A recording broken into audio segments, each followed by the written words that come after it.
Hello दोस्तों, मैं हूं पल्लवी और आप सभी का स्वागत करती हूं आज के इस सेशन में। दोस्तों, आज के इस सेशन में हम सभी चर्चा करेंगे क्लास 12 बीएससीबी बोर्ड के सूरदास के पद काव्य खंड का दूसरा चैप्टर। दूसरे चैप्टर काव्य खंड के दूसरे चैप्टर सूरदास के पद में जितने भी पद हैं उन सभी पदों के हिंदी अर्थ पर आज के इस वीडियो में हम सभी चर्चा करेंगे। जैसा कि आप सभी जानते होंगे कि किसी भी चैप्टर का अर्थ जानने के बाद उससे रिलेटेड ढेर सारे ऑब्जेक्टिव क्वेश्चंस भी तैयार हो जाते हैं और यदि आप चाहें तो आप इस वीडियो को देख करके अपने ऑब्जेक्टिव क्वेश्चंस खुद से लिख सकते हैं और उसे याद कर सकते हैं। दोस्तों, आप सभी कॉपी और पेन लेकर के तैयार हो जाइए। आज के इस वीडियो में हम सभी सूरदास के पदों के हिंदी एक्सप्लेनेशन पर चर्चा करेंगे। यहाँ गलती से तुलसीदास लिखा गया है, इसके ठीक बाद वाले वीडियो में हम सभी तुलसीदास के पद पर भी चर्चा करेंगे। आज हम सभी सूरदास के पद पर चर्चा करते हैं। दोस्तों, सूरदास के पद पर चर्चा करने से पहले मैं आपको बता दूं कि आज के इस वीडियो में सर्वप्रथम हम सभी कवि परिचय पर चर्चा करेंगे और कवि परिचय के ठीक बाद हम सभी हिंदी अर्थ पर चर्चा करेंगे। तो चलिए दोस्तों, बिना विलंब किए हम सभी सूरदास के कवि परिचय पर चर्चा करना शुरू करते हैं। सूरदास जी का जन्म 1478 ईस्वी के अनुमान में हुआ था। आसपास में माना जाता है कि 1478 ईस्वी के आसपास में हुआ था, अर्थात सूरदास का जन्म 1478 ईस्वी अनुमानतः हुआ था तथा इनका निधन 1583 ईस्वी में हुआ था। कब हुआ था दोस्तों? निधन की बात है तो 1583 ईस्वी में इनका निधन हुआ था। ये दिल्ली के निकट सीही नाम के एक गांव के रहने वाले थे और उनके गुरुजी जो थे उनका नाम था महाप्रभु वल्लभाचार्य। वे पर्यटन, सत्संग, कृष्ण भक्ति और वैराग्य में रुचि लेते थे। जन्म से अंधे थे तथा बड़े होने पर दोनों आंखें जाती रहीं। जैसे जैसे बड़े होते गए, जन्म के साथ उनकी दोनों आंखें जाती रहीं। उनकी प्रमुख रचनाओं में सूरसागर, साहित्य लहरी, राधा रसकेली और सूर सरावली इत्यादि प्रमुख हैं। इनके 4 रचना है जो कि मोस्ट इम्पॉर्टेंट है और इससे भी ऑब्जेक्टिव क्वेश्चंस कई बार के बोर्ड एग्जाम में पूछे जा चुके हैं कि सूरसागर के लेखक का नाम क्या है। सूरसागर को किसने लिखा है? तो सूरदास ने। साहित्य लहरी, राधा रसकेली और सूर सरावली। तो सूरसागर और सूर सरावली को आप सूर से याद रख सकते हैं कि सूरदास का नाम है, सूर से शुरू होता है, इसलिए सूरसागर और सूर सरावली तथा साथ ही आप साहित्य लहरी और राधा रसकेली को भी याद कर लीजिएगा। चलिए दोस्तों, अब हम सभी आगे बढ़ते हैं। उनकी मृत्यु 1583 ईस्वी में हुई थी, जो कि मैं आपको बता चुकी हूँ। पाठ परिचय में थोड़ा सा और जान लेते हैं। प्रस्तुत पाठ में दोनों पद सूरसागर से लिया गया है। कहाँ से लिया गया? सूरसागर से। यहाँ सूरगार ने सूरसागर से लिया गया है और इन पदों में सूर की काव्य और कला से संबंधित विशिष्ट प्रतिभा का अपूर्व झलक मिलता है। सूरदास के पद वाले चैप्टर में कुल 2 पद लिए गए हैं, जिन्हें प्रथम पद दुलार भरे कोमल मधुर स्वर में सोए हुए बालक श्री कृष्ण को जगाने के लिए सुबह होने का संदेश दिया जा रहा है। भोर होने की सूचना देते हुए बालक श्री कृष्ण को जगाने का प्रयास किया जा रहा है। साथ ही द्वितीय पद में पिता जी के गोद में, नंद जी के गोद में बैठ करके बालक श्री कृष्ण को भोजन करते हुए चित्रित किया गया है, दिखाया गया है। तो चलिए दोस्तों, बिना विलंब किए हम सभी अब पद के ऊपर चलते हैं कि किस प्रकार से यह पद लिखा हुआ है। सबसे पहले यह जो पद है यह ब्रज भाषा में लिखी गई है, इसीलिए इसकी भाषा थोड़ी जटिल है। आप सभी ध्यान से सुनिए और इसके अर्थ को समझने का प्रयास कीजिए। हमारा जो पहला पद है वो कुछ इस प्रकार है। जागिए ब्रजराज कुंवर, जागिए ब्रजराज कुंवर, कंबल कुसुम फुले, कुमुद वृंद सकुचित भय, भृंग लता भुले। जागिए ब्रजराज कुंवर, जागिए ब्रजराज कुंवर, कंबल कुसुम फुले, कुमुद वृंद सकुचित भय, भृंग लता भुले। इसका अर्थ हम कुछ इस प्रकार से स्पष्ट कर सकते हैं कि प्रस्तुत पद वात्सल्य रस के भाव और सूरसागर से संकलित हैं, जिसमें सूरदास जी मातृ स्नेह के भाव प्रदर्शित कर रहे हैं। माता यशोदा अपने पुत्र श्री कृष्ण को सुबह होने का संदेश देते हुए जगा रही हैं। वह कहती है कि हे ब्रज के राजकुमार, हे ब्रज के राजकुमार, अब आप जाग जाइए, कमल के पुष्प खिल गए हैं, कुमुदिनियाँ गई हैं। कुमुद रात्रि के खिलते ही, क्योंकि इसका संबंध चंद्रमा से है इसलिए वो मुरझा जाती हैं और भ्रमर कमल पुष्पों पर मंडराने लगे हैं। इसीलिए अब आप जाग जाइए। क्या कर रहे हैं? जागिए ब्रजराज कुंवर कंपल कुसुम फूले, कुमुद वृंद संकुचित भये भृंग लता भूले। अर्थात जागिए हे ब्रज के राजकुमार, कमल कुसुम फूले, कमल का फूल भी खिल गया है और कुमुदनियाँ भी रात्रि के समय में संकुचा जाती है इसलिए संकुचा गई है, मुरझा गई है, भृंग लता भूले और साथ ही भंवरे भी कमल पुष्प पर मंडराने लगे हैं। चलिए हम सभी नेक्स्ट जो लिखा हुआ है पर इसके अर्थ को जानने का प्रयास करते हैं। नेक्स्ट अर्थ है टमचुर खगरोर। टमचुर खगरोर सुनह बोलत बनराई, राम भक्ति गो खरिकानी में बछड़ा हिट बधाई। क्या कह रहा है कि टमचुर खगरोर सुनह बोलत बनराई, राम भक्ति गो खरिकानी में बछड़ा हिट बधाई। इसका अर्थ हम कुछ इस प्रकार से प्रस्तुत करेंगे। प्रस्तुत पद वात्सल्य भाव के और सूर सागर से संकलित हैं। इसमें सूरदास जी मातृस्नेह का भाव प्रदर्शित कर रहे हैं। इतना आप पहले पद के सभी लाइनों में लिखिएगा 18 लाइन और इसके बाद लिखिएगा जो मैटर होगा। अर्थात माता यशोदा अपने पुत्र श्री कृष्ण को भोर होने का अर्थात सुबह होने का संदेश देते हुए जगा रही हैं और वह कहती है कि हे ब्रजराज कुंवर अब जग जाओ। और इसके बाद क्या प्रतीक देती हैं? इसके बाद कहती हैं कि सवेरा होने के कारण अब सुबह हो गया है, सवेरा होने का प्रतीक है कि मुर्गे की भी आवाज़ आने लगी है। अब मुर्गे भी बोलने लगे हैं, बांग देने लगे हैं और पशु पक्षी चिड़िया का कलरव प्रारंभ हो गया है, मतलब पक्षियाँ भी अब बोलने लगी हैं। गौशाला में गायें बछड़ा के लिए रंभा रही हैं, बछड़ा सहित अब जाना चाहती हैं। गौशाला में गायें उठ गई है। क्या है? टमचुर खगरोर सुना, टमचुर खगरोर सुना बोलत बनराई, मतलब वन की दिशा से आवाजें आने लगी है। किसका? चिड़ियों की आवाजें आने लगी हैं और साथ ही साथ मुर्गों की आवाजें आने लगी हैं। तो चलिए टमचुर मीन्स होता है मुर्गा। क्या होता है? मुर्गा। और खग मीन्स होता है चिड़िया और रोर मीन्स होता है कोलाहल। क्या होता है? कोलाहल।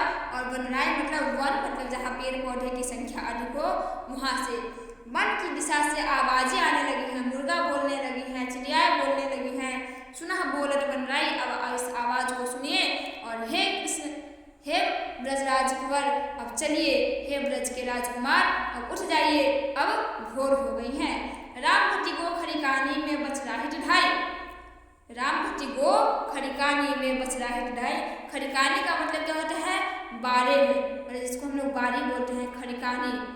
बछड़ा हिट ढाई मतलब वो अपने बच्चे के सहित अब जाना चाहती है। कहाँ? बारे में, बारी में जाना चाहती है। कौन? गाय। गो मीन्स गाय। गाय अपने बच्चे के सहित अब बारी में जाना चाहती हैं। नेक्स्ट जो कि कुछ इस प्रकार है। विधु मलिन रवि प्रकाश गावत नर नारी, विधु मलिन रवि प्रकाश गावत नर नारी, सूर श्याम प्रातः उठो अंबुज कर ढारी। इसका अर्थ कुछ इस प्रकार से स्पष्ट करेंगे। प्रस्तुत पद वात्सल्य का भाव के हैं और सूरसागर से संकलित हैं, जिनमें सूरदास जी मातृ स्नेह का भाव प्रदर्शित कर रहे हैं। माता यशोदा अपने पुत्र श्री कृष्ण को सुबह होने पर जगा रही हैं और वे कहती हैं कि हे ब्रजराज कुंवर, हे ब्रज के राजकुमार अब आप जग जाओ। यहाँ तक लिखना है। ठीक इसके बाद क्या लिखना है? जो मैटर है, चंद्रमा का प्रकाश मलिन हो गया है, अर्थात चांद अब छुप गया है, सूर्य निकल आया है। नर नारियां प्रातःकालीन गीत गा रहे हैं अतः हे श्याम सुंदर अब तुम उठ जाओ। सूरदास कहते हैं कि यशोदा बड़ी मनुहार करके श्री गोपाल को जगा रही हैं और वे कहती हैं कि हे श्री कृष्ण, हे ब्रजराज कुंवर, हाथों में कमल धारण करने वाले अब आप उठ जाइए। तो दोस्तों क्या लिखा हुआ है? विधु मलिन रवि प्रकाश गावत नर नारी, सूर्य श्याम प्रातः उठो अंबुज कर ढारी। इसका अर्थ आप लोगों ने समझ गया होगा कि रवि का प्रकाश अर्थात सूर्य का प्रकाश आ गया है, विधु मलिन अर्थात चंद्रमा का प्रकाश अब जा चुका है। विधु मीन्स चंद्रमा और रवि मीन्स सूर्य। क्या होता है दोस्तों?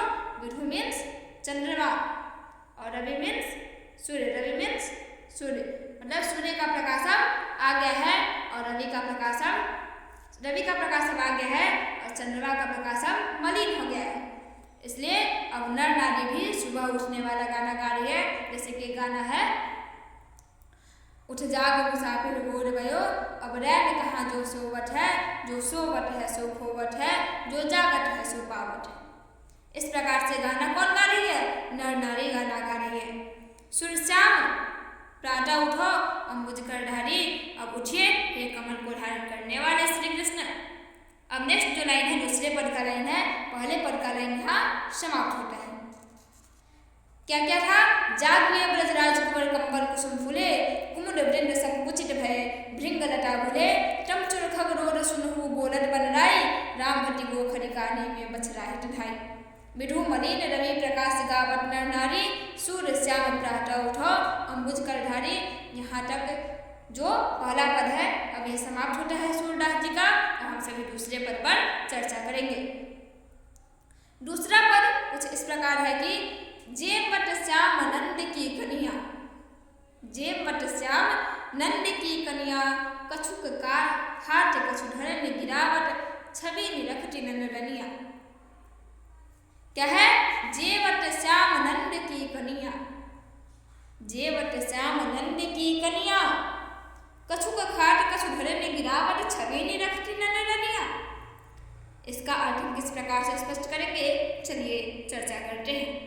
सबसे पहले इसमें लिखेंगे कि प्रस्तुत पद वात्सल्य भाव के हैं और सूर सागर से संकलित है, जिसमें सूरदास जी मातृ स्नेह का भाव प्रदर्शित कर रहे हैं। श्री कृष्ण नंद जी के गोदी में बैठ करके भोजन कर रहे हैं। वे कुछ खा रहे हैं तो कुछ धरती पर गिरा रहे हैं, और इस मनोरम दृश्य को, इस अच्छे दृश्य को, इस सुनहरे दृश्य को कौन देख रही है? नंद की रानी माँ यशोदा देख रही है। उन्हें यह दृश्य देखने में काफी अच्छा लग रहा है। क्या है? चलिए फिर से एक बार चर्चा करते हैं। लाइन है, जेवट श्याम नंद की कन्या, कछुक खाट कछु धरन गिरावट, छवि निरखटी नंदनिया। मतलब श्री कृष्ण जी जब नंद के गोदी में बैठ करके खाना खा रहे हैं, उस समय कुछ खाते हैं कछुक खाट, कुछ खा रहे हैं, कुछ धरन गिरावट मतलब कुछ धरती पर गिरा, धरने का मतलब क्या है? कुछ धरती पर गिरा रहे हैं। इस छवि को देख करके, इस दृश्य को देख करके, निरखटी मतलब देख करके, इस छवि को, इस शोभा को देख करके नंद की रनिया मतलब नंद जी की पत्नी जो है माँ यशोदा, वो इस छवि को देख करके अति प्रसन्न महसूस कर रही हैं। चलिए अब नेक्स्ट जो पद है उस पर चर्चा करते हैं। बड़ी बड़ा बेसन, बड़ी बड़ा बेसन, बहु भांत ही व्यंजन, विविध अंगनिया, डारत खाट लेट करके अपने कर रुचि मानत रही दुनिया। इसका क्या अर्थ होगा? चलिए इस पर चर्चा करते हैं। बड़ी बड़ा बेसन बहु भांतिनी व्यंजन विविध अंगनिया, डारत खाट लेट अपने कर रुचि मानत रही दुनिया। इसका अर्थ कुछ इस प्रकार से स्पष्ट करेंगे। प्रस्तुत पद वात्सल्य भाव के हैं और सूर सागर से संकलित है, जिसमें सूरदास जी मातृ स्नेह का भाव प्रदर्शित कर रहे हैं। श्री कृष्ण नंद की गोदी में बैठ करके भोजन कर रहे हैं। उनके खाने के अनगिनत प्रकार के व्यंजन जैसे बेसन के बड़ी, बड़िया इत्यादि बने हुए हैं, और वे अपने हाथों से कुछ खाते हैं और कुछ धरती पर गिराते हैं। उनकी रुचि केवल दही के पात्र में अत्यधिक है, मतलब दही खाने में उनकी रुचि अत्यधिक है, लेकिन बेसन का ढेर सारा आइटम बना हुआ है, विविध प्रकार के आइटम बने हुए हैं, और जिसको वे कुछ खा रहे हैं तो कुछ धरती पर गिरा रहे हैं। चलिए नेक्स्ट है, मिश्री दही माखन मिश्रित करी, मिश्री दही माखन मिश्रित करी, मुख नावत छवि धनिया, आपुन खात नंद मुख नावत, सो छवि कहत न बनिया। इसका अर्थ क्या होगा? प्रस्तुत पद वात्सल्य भाव के हैं और सूर सागर से संकलित हैं। इसमें सूरदास जी मातृ स्नेह का भाव प्रदर्शित कर रहे हैं।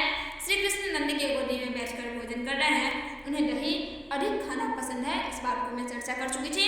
उन्हें दही खाना अत्यधिक पसंद है, और साथ ही वे मिश्री, दही और माखन को मिला करके अपने मुख में डालते हैं।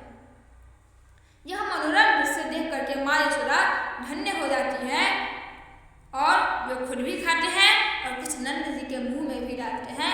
यह छवि जो है वह अत्यधिक प्रसन्न करने वाला है माँ यशोदा के लिए, इसलिए कह रहे हैं कि नंद जी के मुख में भी डालते हैं और ये मनोरम छवि का वर्णन करते नहीं बन रहा है कवि से। क्या है? मिश्री दधी माखन मिश्रित करी मुख नावत छवि धनिया आपुन खाट नंद मुख नावत सो छवि कहत न बनिया। मतलब सो छवि कहत न बनिया, मतलब इस छवि का वर्णन किया नहीं जा सकता है।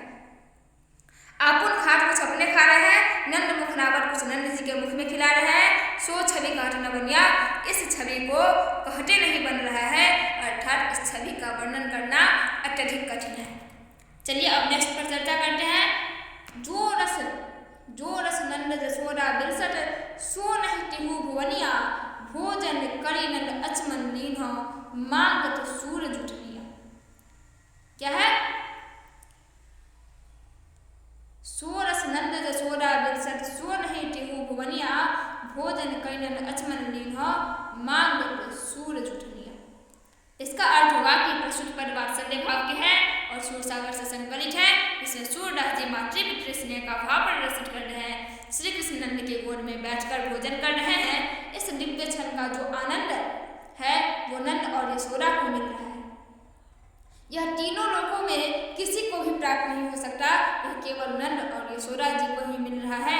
भोजन करने के बाद नंद और श्री कृष्ण कुल्ला करते हैं और सूरदास इनका जूठन रूपी प्रसाद मांगने की चेष्टा कर रहे हैं। क्या है? जो रस नंद जसोदा बिलसत, जो रस नंद जसोदा बिलसत सोच कर नहीं तीनों भुवनिया। इस दृश्य का जो आनंद है वो नंद जी और यशोदा माँ ले रही हैं। भोजन करी नंद अचमन लीन्ह, भोजन करने के बाद नंद जी और कृष्ण जी अचमन लेते हैं, मतलब कि कुल्ला करते हैं। मांगत सूर जुठनिया, अर्थात उनका जो जूठन है, खाने के बाद जो खाना बच गया है उसको सूरदास जी प्रसाद रूपी ग्रहण करना चाहते हैं, इसलिए वह मांग रहे हैं। दोस्तों आज के इस सेशन में हम इतना ही लेते हैं। ठीक इसके बाद वाले वीडियो में ऑब्जेक्टिव क्वेश्चंस की वीडियो लाई जाएंगी, जो कि नीचे हमने PDF के तौर पर तैयार कर लिया है। हम फिर मिलेंगे अगले वीडियो में किसी नए टॉपिक के साथ। तब तक आप सभी अपना ध्यान रखें। Thanks for watching this video. Please like, share and subscribe this channel. Thanks a lot. Thank you so much.